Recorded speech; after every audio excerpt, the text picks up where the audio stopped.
Chairman منگو پیر town حاجی نواز فروئی کی واضح ہدایت کے بعد محکمہ سینیٹیشن نے جہاں رمضان المبارک میں مسلمانوں کو ان کی مذہبی عبادات میں صاف ستھرا ماحول فراہم کرنے کے لیے صفائی ستھرائی کے کاموں کو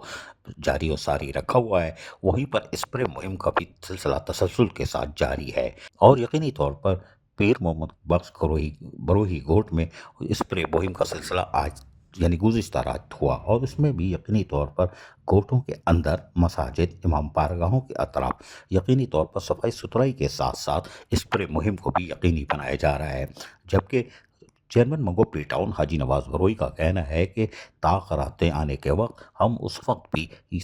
کوشش کریں گے کہ تمام تر مساجد امام بارگاہوں قبرستانوں جو بھی جگہوں ہوگی وہاں پر اسپرے مہم کا تسلسل کے ساتھ سلسلہ جاری رکھا جائے، جبکہ عید الفطر کی عیدگاہوں کی تعمیر و مرمت ہے، صفائی ستھرائی ہے اور وہاں پر بھی عید کے لیے سہولتوں کی فراہمی نماز کی ادائیگی کے لیے فراہم کرنے کے لیے ہماری ٹیم کو پلان دے دیا گیا ہے، اس لیے کہ منگو پیر ٹاؤن کے لوگوں کو رمضان المبارک میں جو کہ عبادت کا مہینہ ہے وہاں پر محکمہ سینیٹیشن عملی طور پر فرائض انجام دے رہا ہے، جبکہ محکمہ MND لائٹوں کی تنصیب کو یقینی بناتا چلا آ رہا ہے۔ ان کا کہنا تھا کہ ہمارا کام مسلمانوں کو اور منگو پیر ٹاؤن کے لوگوں کو عبادت کے لیے صاف ستھرا ماحول فراہم کرنا ہماری ذمہ داری ہے، جس کو ہم احسن طریقے سے ادا کرنے کی بھرپور کوشش کر رہے ہیں اور محکمہ سینیٹیشن بھی اس میں عملی طور پر حرکت میں ہے۔ عزیز عارف KBS بلدیاتی نیوز کراچی۔ ایسی ہی خوبصورت ویڈیوز فیوچر میں حاصل کرنے کے لیے ریڈ بٹن پر کلک کر کے اور بیل آئیکن کو پریس کر کے ہم سب کے سبسکرائبر بننا مت بھولیے۔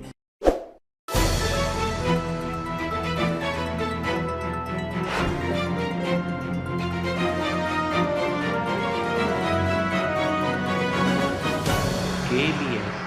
بلدیاتی نیوز